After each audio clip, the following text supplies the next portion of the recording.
बहुत दिनों के बाद आज मैं आपके साथ डिस्कशन करने वाला हूँ टोटल 5 स्टॉक जिसके अंदर में काफी अच्छा खासा स्विंग ट्रेडिंग या पोजिशनल ट्रेड लिया जा सकता है। मिनिमम जो होल्डिंग पीरियड होगा वो ऑलमोस्ट आपका 30 डेज से लेकर के ऑलमोस्ट 3 मंथ्स तक भी जा सकता है। राइट।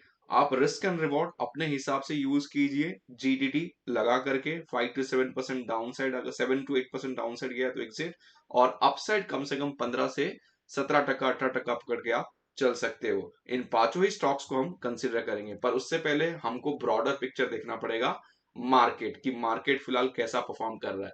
अगर निफ्टी 50 का अगर आप यहाँ पे चार्ट देखो तो ऑलमोस्ट निफ्टी अभी 200 डेज मूविंग एवरेज के नीचे ट्रेड कर रहा है, ऑलमोस्ट 16,945 के आसपास। राइट। तो ऐसा लग रहा है कि ये काफी डाउन साइड और भी देखने को मिल सकता है। राइट। अभी कोई भी सिग्नल यहाँ नहीं दिख रहा है कि स्टॉक्स के निफ्टी में क्या होने वाला है। अगर इंडिकेटर भी अगर हम लगा के देखें तो अभी के टाइम पे सारा का सारा इंडिकेटर बियरिश है, और चांसेस है यहाँ से शो कर रहा है कि निफ्टी 16,700 के आसपास आकर के रिवर्सल ले सकता है, यहाँ तक आ सकता है, ये पॉइंट तक ऑलमोस्ट। यहाँ से मैं ड्रॉ करके दिखा देता हूँ आपको, ये डेली टाइम फ्रेम का, हम इसको वीकली टाइम फ्रेम भी कंसिडर करेंगे क्योंकि हम पोजिशनल ट्रेड की बात कर रहे हैं। तो ये एक लाइन दिख रहा है कि भाई यहाँ तक आ सकता है। अगर इसको ब्रेक करेगा तो कहाँ जाएगा आपका निफ्टी। ये जो रेजिस्टेंस है यहाँ पे, ये जो आपका है 15,300, 15,000, अभी कुछ भी कहा नहीं जा सकता। आप 16,000 पकड़ के चलो कि भाई 16,200 के आसपास भी आ सकता है। ये डेली टाइम फ्रेम का हाल है। अगर मैं इसको वीकली टाइम फ्रेम पे कन्वर्ट करूं, क्योंकि हम पोजिशनल ट्रेड कर रहे हैं, पोजीशन ट्रेड करते हैं तो पोजीशन में आपको थोड़ा ज्यादा ज्यादा डेटा मिलता है, तो आपको क्या पिक्चर दिखता है कि अभी के टाइम पे स्टॉक 100 वीक्स के सपोर्ट को भी तोड़ चुका है। मतलब फ्री फॉल देखने को मिल सकता है। अगर निफ्टी को यहाँ से कुछ अगर पॉजिटिव मार्केट में न्यूज नहीं रहा, जो कि ऑलरेडी नेगेटिव चल रहा है, तो इसके हिसाब से ये स्ट्रॉन्ग सपोर्ट की तरह काम कर रहा है अभी जो हमने इससे पहले ड्रॉ किया, और उसके बाद ये लेवल पे आ सकता है 16,200। अगर आप एक निफ्टी का अगर आप पिछला 10 साल का हिस्ट्री अगर आप देखोगे ना, तो आपको क्या दिखाई देता है। Let me draw something again, क्योंकि मैं बार बार ड्रॉ करता हूँ। ये मेरे लिए एक ट्रेंड लाइन की तरह जो है कि काफी एक तरह से आप ये चीज नोटिस करोगे कि निफ्टी को इस तरह से ग्रो होना चाहिए, जो कि एक्सेप्शनल था। यहाँ पे almost 40 lakh demat account close हो चुके हैं, तो वॉलेटिलिटी, वॉल्यूम, ये सब आपको कम दिख रहा है। जब लोग कब आते हैं मार्केट में, जब मार्केट रैली करता है, और मार्केट जब डाउन साइड रहता है तो लोग नहीं आते। ये सबसे बड़ा प्रॉब्लम है। इसके वजह से इंडिया में लोग पैसा नहीं बना पाते। कुछ लोग पैसा बना रहे हैं थ्रू इन्वेस्टमेंट।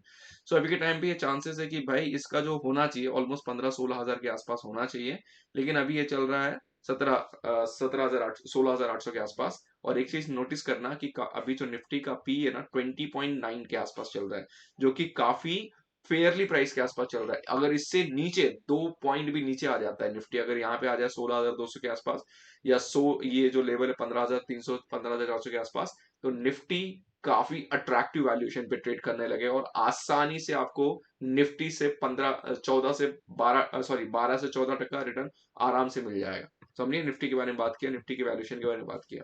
अब हम कुछ इंडेक्सेस देखेंगे जो मैंने लास्ट टाइम भी डिस्कस किया था। सबसे पहले बहुत सारे लोग निफ्टी आईटी में ट्रेड करते हैं, निफ्टी बैंक में ट्रेड करता हूँ। निफ्टी आईटी की बात करें, क्योंकि मैं फ्यूचर ऑप्शंस में डील नहीं करता और कंप्लीटली अवॉइड करता हूँ। राइट। यहाँ पे आप देखोगे कि निफ्टी आईटी के अंदर क्या चल रहा है अभी के टाइम पे। एक तरीके से अगर आप यहाँ पे ड्रॉ करोगे तो इसने अभी रिसेंटली अपना एक नीचे का सपोर्ट तोड़ दिया है।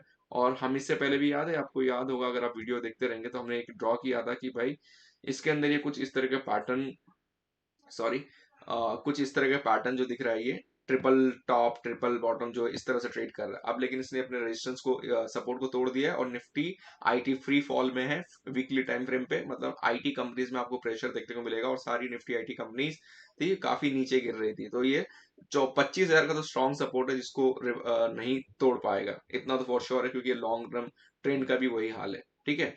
अब एक चीज मैंने एक टाइम और भी बात किया था निफ्टी फार्मा के बारे में। निफ्टी फार्मा के बारे में इसके लिए बात किया था कि निफ्टी फार्मा में आपको रिवर्सल दिखेगा, और ये रिवर्सल में आपने देखा है कि निफ्टी फार्मा की कंपनीज में कुछ कुछ 1-1, 2-2, 3-3 टक्का भागना चालू कर दी। राइट। क्यों भागना चालू की, तो यहाँ पे एक चीज नोटिस करना कि ऑलरेडी आप देख सकते हो निफ्टी फार्मा 2015 के बाद तो परफॉर्म नहीं किया, काफी नीचे है। बीच में परफॉर्म किया, कोविड की वजह से एक्सेप्शनल गेन हुआ, लेकिन अभी फिर भी अभी के टाइम पे 200 वीक्स का सपोर्ट ले रही है। अगर निफ्टी फार्मा इसको तोड़ती है तो काफी डिफिकल्ट हो जाएगा। ऑल दो निफ्टी फार्मा का अर्निंग्स काफी स्लो है एज कम्पेयर टू आईटी और बैंकिंग। तो बैंकिंग और आईटी में तो रिवर्सल 100% है आने वाले कुछ टाइम में। फार्मा में थोड़ा और टाइम लग सकता है। अगर इसको ब्रेक करता है सो फार्मा में काफी डिफिकल्टी हो सकता है अगर आपका फार्मा में काफी ज्यादा एलोकेशन है, क्योंकि मार्केट में ट्रेडर ज्यादा है और इन्वेस्टर्स कम है। राइट, तो ये मैं लेवल पकड़ के चलूंगा, अगर उसको ब्रेक करता है तो मुझे निफ्टी फार्मा में कम से कम 10,700 के आसपास का पॉइंट दिखता है, जहाँ पे स्ट्रॉन्ग सपोर्ट है। और यहाँ पे लोग तो यहाँ पे इसको हेड एंड शोल्डर ही पकड़ लेंगे, और उसके बाद यहाँ पे डाउन साइड देखने को मिल सकता है। अगर रिवर्सल हो जाता है तो काफी well and good weekly time frame पे। लेट्स सी, यहाँ से अगर कुछ ना कुछ तो रिवर्सल देखने को मिल सकता है। यहाँ पे इंडिकेटर्स भी थोड़ा शो कर रहे हैं कि रिवर्सल हो सकता है निफ्टी फार्मा के अंदर में। अब हमने यहाँ पे बात कर लिया, आप जिस चीज के लिए आप आए हो स्टॉक्स, तो पहला स्टॉक मैं यहाँ पे कंसीडर करूंगा Marksans pharma. Just for disclosure, ये स्टॉक मैं बहुत पहले से होल्ड कर रहा हूँ फ्रॉम इन्वेस्टमेंट पर्सपेक्टिव। सो सबसे पहले मैं क्या ड्रॉ करूंगा, यहाँ पे मैं क्या ड्रॉ करता हूँ निफ्टी फार्मा का, सबसे पहले यहाँ पे ट्रेंड लाइन ड्रॉ करके दिखाऊंगा। सो यहाँ पे ट्रेंड लाइन ले लेते हैं। राइट, और यहाँ पे ट्रेंड लाइन ड्रॉ करता हूँ क्या, ये लेवल। तो मैंने आराम से मार्क्सन्स फार्मा का पकड़ के चला है कि भाई 81 का टारगेट तो आसानी से ये फार्मा देने वाला है, मार्क्सन्स फार्मा। और यहाँ पे वॉल्यूम भी फिलहाल थोड़ा सा जंप हुआ है। यहाँ पे बाकी इंडिकेटर प्राइस एक्शन के हिसाब से भी कंसिडर करना पड़ेगा, इंडिकेटर कोई भी साइन नहीं दे रहे। अब एक चीज नोटिस करना, आप जो हायर हाई में एक्चुअली जरूरत है, व्हेन मार्केट इज रैलिंग, अभी प्राइस एक्शन में क्या होता है ना कि आपको हायर हाई पे एक तरह से परचेस करना पड़ता है। तो मुझे एक तरह का यहाँ पे एक कुछ ना कुछ पैटर्न दिखता है कि भाई यहाँ से हायर हाई पे लोअर हाई फॉर्मेशन है, और यहाँ से हायर हाई फॉर्मेशन है। तो ये एक पीनट पैटर्न जैसा बन रहा है, ठीक है, लोग ऐसा कंसिडर कर सकते हैं पीनट पैटर्न। और बीच में काफी कंसोलिडेट भी हुआ था, और यहाँ पे एक हैमर जैसा तो नहीं, लेकिन कंप्लीट बायर्स इसमें काफी ज्यादा एग्रेसिव है। कंपनी का फंडामेंटल में कोई प्रॉब्लम नहीं है, ठीक है। सो अभी के टाइम पे अगर इस कंपनी ने अपना प्रीवियस लो तोड़ते जा रहा है जो एक टाइम पे बना था, अगर इसको ये जो रेजिस्टेंस है इसको तोड़ने वाला है फॉर श्योर। सो ये स्टॉक आपको रैली दे सकता है 82 के आसपास। बट ये स्टॉक मैं इन्वेस्टमेंट के हिसाब से होल्ड कर रहा हूँ, just for disclosure, I am not recommending anyone. ये मेरा पर्सनल व्यू है स्टॉक के ऊपर कि मैं होल्ड कर रहा हूँ। ये 84 तक आसानी से देगा, और इसको हमने आई थिंक 55 52 से यहाँ से फिर से कवर करना स्टार्ट किया था कि रिवर्सल हुआ है। ये पहला स्टॉक है जिसमें आसानी से मुझे अगर रिटर्न जनरेट करना है वीकली टाइम फ्रेम पे। सो आप ये लॉन्ग पोजीशन लेना, और अगर आप यहाँ से इंटर करने की कोशिश करते हो, अगर रेजिस्टेंस को ब्रेक करता है मतलब ऑलमोस्ट 71.86 पे, तो आप इसका जो 5% के आसपास 6% के आसपास ले सकते हो विद रिस्क एंड रिवॉर्ड। ये ऑलमोस्ट 18% के आसपास, 18 नहीं तो आप बस 17% के आसपास एक्सपेक्ट कर रहा हूँ, तो 6% डाउन साइड और 17% ऊपर। ये एक मेरा पहला कंसिडर रहेगा। सेकंड यहाँ पे मैंने कंसिडर किया है जाइडस वेलनेस। तो जाइडस वेलनेस में वीकली टाइम फ्रेम पे मैंने एक चीज ड्रॉ करके ऑलरेडी रखा है ताकि मैं मुझे याद रहे। यहाँ पे आप देखेंगे कि ये स्टॉक कुछ इस तरीके से ट्रेड कर रहा था। राइट, ये एक स्ट्रॉन्ग ट्रेंड लाइन था जिसके ऊपर सपोर्ट कंसिडर कर रहा था। अब यहाँ पे क्या हो रहा है, एक रेजिस्टेंस है, ठीक है। यहाँ अब ये सपोर्ट जो है बाइपोलर नेचर, अब ये रेजिस्टेंस की तरह काम कर रहा है। अब इसको जब तक ब्रेक नहीं करेगा 1557 को, तब तक ये स्टॉक रैली नहीं कर पाएगा, ये डिफिकल्ट है। लेकिन यहाँ पे मैंने एक चीज नोटिस किया है कि इसमें इस टाइम पे ना वॉल्यूम काफी अच्छा दिखा है मूव, क्योंकि आपका निफ्टी फार्मा में ग्रोथ देखने को मिला वहां से, आपने जो मैंने ऑलरेडी निफ्टी फार्मा इंडेक्स दिखाया। सो अगर ये ब्रेक करता है, अगर ये ब्रेक करता है तो इसमें एंट्री कहाँ लेना चाहिए, ऑलमोस्ट 1560 रुपए के आसपास का एंट्री लेना चाहिए। और इसका जो टारगेट होगा, पहला आप इसके लेवल को ही कंसीडर करो जो ये इसका है 1600 के आसपास का दिखा रहा है, और पोजिशनल ट्रेड है तो 1665, उसके ऊपर फिर है तो आपका ये 1700 के आसपास। तो इसमें अगर मुझे स्ट्रिक्ट मेथड यूज करना है, तो मैंने अगर यहाँ पे फॉर एग्जांपल एंटर करने का अगर प्लान कर रहा हूँ, सो मैं कैसे करूंगा कि स्टॉक्स के अंदर में ये लेवल पे देखो भाई, पैसा तो ऐसा नहीं कि बहुत पैसे पड़े कि मैं हर स्टॉक को बाय करते बैठूं। राइट, लर्निंग के हिसाब से आप कंसिडर कर सकते हो। तो यहाँ पे 5% का डाउन साइड अगर आता है तो एग्जिट कर लेना है, और अपसाइड में आप पकड़ सकते हो आपके रिस्क एंड रिवॉर्ड के हिसाब से 200 डेज का सपोर्ट।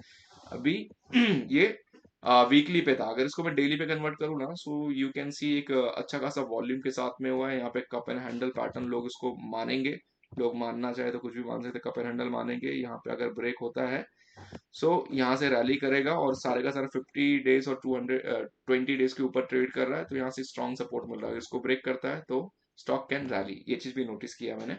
ये सेकंड स्टॉक था। थर्ड स्टॉक पे आ जाता हूँ मैं, Apollo pipe. Right, Apollo pipe पे। सो अपोलो पाइप पे आ जाते हैं हम, और इसको हम लेके आते हैं पहले वीकली टाइम फ्रेम पे, क्योंकि हम स्विंग ट्रेडर पोजिशनल ट्रेडर है, वॉल्यूम एक्यूमुलेशन दिखा है।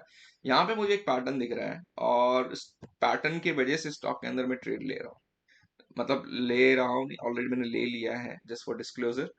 और उसके बाद ये स्टॉक के अंदर में कुछ इस तरह का आपको दिख रहा है आपको, ये अभी के टाइम पे क्या कर रहा है, ये रीटेस्ट कर रहा है, यहाँ से ब्रेक किया है, अभी यहाँ से फिर से इधर पे 542 के आसपास। तो इसके अंदर अगर मुझे ट्रेड मैंने अगर लिया है ऑलरेडी, जीटीटी लगा के रखता हूँ ताकि मेरा इमोशनल इसके अंदर कुछ ना आए। सो मैंने अगर यहाँ पे एंट्री किया, अभी मेरा आई थिंक 1% ऊपर है, यहाँ पे मैंने अगर एंटर किया तो मेरा स्टॉप लॉस कहाँ होगा, क्योंकि मैं वीकली टाइम फ्रेम पे ट्रेड कर रहा हूँ।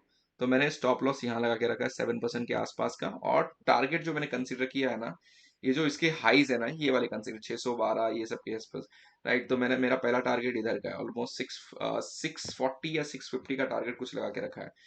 सो ये मैंने लिया है, जैसे अगर स्टॉप अगर नीचे आधा स्टॉप लॉस होता है तो मैं भाई एग्जिट कर लूंगा, क्योंकि अपॉर्चुनिटी मिस नहीं करना चाहता हूँ। ऑलमोस्ट मैंने कुछ कैपिटल स्विंग के लिए अलग से रखा है, इन्वेस्टमेंट के लिए अलग से 60-40 का रेशियो में यूज करता हूँ, ताकि मैं चर्न कर सकूं रेगुलर बेसिस पे, क्योंकि इन्वेस्टमेंट तो रिटर्न कोई जनरेट नहीं कर रहा है, लेकिन स्विंग से तो पैसा बनाना है हर साल, राइट, क्योंकि हम मिडिल क्लास फैमिली से आते हैं। तो ये एक हो गया थर्ड स्टॉक।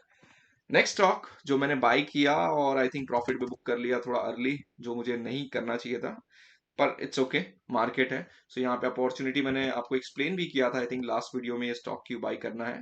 तो यहाँ पे एक रेजिस्टेंस था जिसको ब्रेक किया बाइपोलर नेचर, यहाँ पे एक सपोर्ट मिला, और उसके बाद अभी के टाइम पे जो स्टॉक इस तरह से एक रैली करता है, ठीक है, ये रेंज में आता है, ये स्टेप बनाता है, राइट। मैंने ये इसको इस तरह से ड्रॉ करके दिखाया स्टेप पैटर्न, फिर आया, फिर स्टॉक ऊपर गया, फिर से आया, फिर नीचे आएगा, फिर ऊपर जाएगा, राइट। सो मैंने आई थिंक 112 के आसपास 113 पे बाई किया था, और मैंने 126 या 128 पे एग्जिट मारा, ऑलमोस्ट 12% या आई थिंक 10-12% के आसपास रिटर्न लेकर के।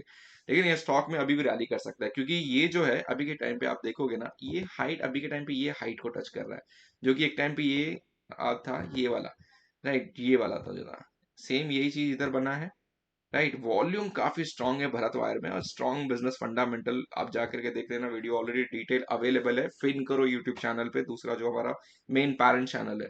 सो अभी के टाइम पे मेरे ख्याल से ये काफी तगड़ा भागेगा, और स्टॉक का मैंने टारगेट यहाँ पकड़ के चला हूँ 155 के आसपास का टारगेट मैंने सेट करके रखा है, राइट। सो ये स्टॉक का अर्निंग काफी बढ़ रहा है, तो ये चीज आपको नोटिस करना है। तो ये मेरा एक है, क्योंकि यहाँ पे वॉल्यूम काफी अच्छा दिखा है, और काफी ज्यादा इसमें बाइंग भी हो रहा है, बल्क भी हो रहा है, तो दिस वॉल्यूम शोज की कंपनी के अंदर फंडामेंटल चेंजेस आए हैं।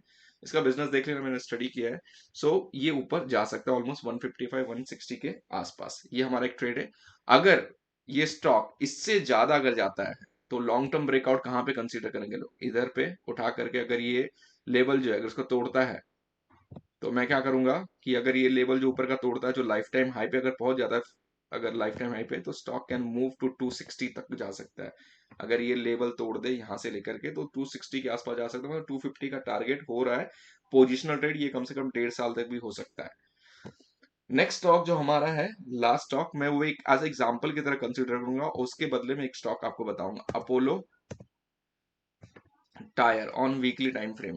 वीकली टाइम फ्रेम पे आपको क्या नजर आता है, डू यू सी वन, एक चीज देखना ध्यान से, मैं आपको दिखा देता हूँ पहले। लोग कुछ हिसाब से इधर भी ट्रेड करना चाहेंगे कि अभी के टाइम पे रीटेस्ट करने इधर आ रहा है, फिर से मूव करेगा 295 से ऊपर जाएगा, पर मैं यहाँ पे ये लेने नहीं आया हूँ कि ऑलरेडी काफी रैली किया हुआ है।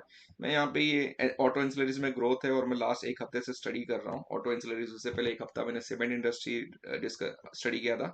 सो इसमें क्या दिख रहा था कि ये स्टॉक ऐसा रैली किया, राइट, उसके बाद कुछ टाइम के लिए कंसोलिडेशन में चले गया, राइट, उसके बाद अच्छा खासा ब्रेक हुआ, लेकिन कोई वॉल्यूम नहीं था, सिर्फ एक्यूमुलेशन था, राइट, उसके बाद काफी रैली किया। तो ये मैं एग्जांपल क्यों दे रहा हूँ, क्योंकि इसके बदले मैंने एक स्टॉक कंसीडर किया है जो ऐसे ही पैटर्न बनने वाला है, SSWL, राइट। SSWL में अभी के टाइम पे this is wonderful business, no doubt, right. यहाँ पे आप देखोगे क्या हो रहा है, वही पैटर्न बन रहा है। यहाँ पे मैं और एक कुछ ड्रॉ करके दिखाता हूँ, यहाँ पे दिख रहा है ये मेरा स्ट्रॉन्ग सपोर्ट है, वीकली टाइम फ्रेम पे कंसीडर कर रहा हूँ कि भाई ये लेवल अभी स्टॉक में एंट्री बिल्कुल नहीं बन रहा है जब तक ये जो ट्रेंड लाइन उसको ब्रेक नहीं करता है, क्योंकि मैंने आपको जो अपोलो टायर में दिखाया उसमें क्या हुआ, जब ट्रेंड लाइन को ब्रेक कर दिया तब एंट्री बनना चालू हुआ, उसी तरह जब इसमें ट्रेंड लाइन को ब्रेक करेगा, तो आप क्या करोगे, इसको वॉच लिस्ट में अलर्ट पे लगा सकते हो, जीरोधा पे, अगर आपने डीमैट अकाउंट ओपन नहीं किया तो डिस्क्रिप्शन में लिंक है, वहां से आप ओपन कर सकते हो। सो यहाँ पे 165 के आसपास पे जाकर के अगर ब्रेक होता है, then the stock is started rallying, Q4 is going to be amazing for this company, and I am expecting the stock can go to I think 200 250 तक भी जा सकता है, higher probability from positional trade point of view, right. So ये मेरे कुछ रतन थे जो मैं कंसीडर कर रहा हूँ for positional trade minimum 30 days से लेकर के 3 मंथ्स या उससे ऊपर भी हो सकता है। वीडियो पसंद आया तो प्लीज लाइक करो, शेयर करो, सब्सक्राइब करो। Thank you so much.